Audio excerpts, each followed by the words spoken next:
Estimating product cost before production is crucial for successful project management. Discovering that a product is too expensive after tooling and inventory can lead to significant setbacks. In this video, we'll explore practical ways to estimate product costs early in the process. This topic is vital for founders, product managers, engineers, and purchasing teams. The decisions made during this phase can determine whether a project is manageable or becomes a costly surprise. A strong estimate gives each group a common basis for discussion. It helps the founder understand exposure, helps the engineer compare design choices, and helps purchasing ask suppliers questions that lead to useful evidence. The key takeaway is that early cost estimates should encompass materials, processes, tooling, assembly, quality, logistics, volume, uncertainty, and margin. While uncertainty cannot be eliminated, it can be transformed into visible questions and controlled decisions, allowing engineering to support the business effectively. As we dive into this topic, pay attention to three main points: the essential information needed before starting, the evidence to be gathered during the project, and the decisions that will enable the team to progress. These questions provide a framework applicable to any physical product or engineering service. This approach does not slow down projects unnecessarily. Instead, it introduces the right level of structure based on risk. Different products require different processes, but all need clear requirements and a shared definition of success. Early work can be broad and directional. Later work should become more specific and better supported by supplier input, design reviews, prototypes, and inspection results. Product cost estimation is not merely about a single supplier price. It's a comprehensive model that includes resources and risks associated with building, inspecting, packaging, delivering, and supporting the product. Early estimates may be uncertain, but a transparent range is far more beneficial than a precise figure based on hidden assumptions. A quoted unit price may exclude setup, tooling, finishing, inspection, packaging, freight, or the cost of low production volume. If those items are not visible, the team may compare options that are not actually comparable. Show the difference between a prototype, a pilot lot, and an established production process. Many teams mistake activity for progress. Meetings, prototypes, and revisions can create movement without addressing the core questions. Real progress occurs when decisions are better supported than before. For every major cost assumption, record what is known, what is uncertain, what evidence is needed, who owns the next action, and when the estimate will be updated. Clients must understand what is being decided. When the technical team can articulate the reasoning behind recommendations, project management becomes easier. Clients can then weigh risk, cost, speed, and quality rather than reacting to isolated details. This prevents the least expensive option from being selected without understanding its impact on lead time, inspection, supplier capability, or future flexibility. Let's break down the essential areas for estimating product costs. Volume and business assumptions. Understand the annual volume, lot size, and market factors. This clarity prevents misleading quotes and potential issues in cost, schedule, and supplier capability. Volume is not just a sales forecast. It affects equipment, labor, purchasing, and setup time. A design that is reasonable for a small lot may not be appropriate for repeated production, while a highly automated process may be difficult to justify at low volume.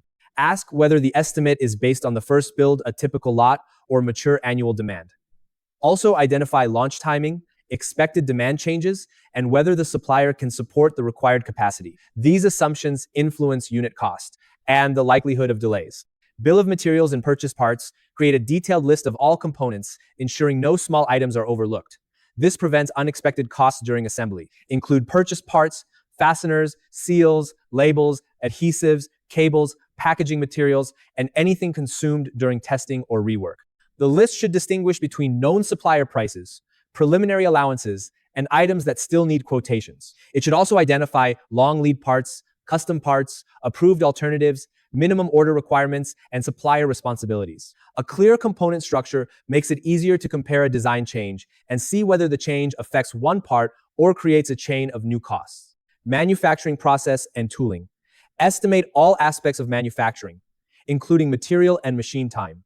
This helps avoid costly choices later in the project. Begin with the intended process, then consider preparation, setup, production time, finishing, cleaning, and changeover.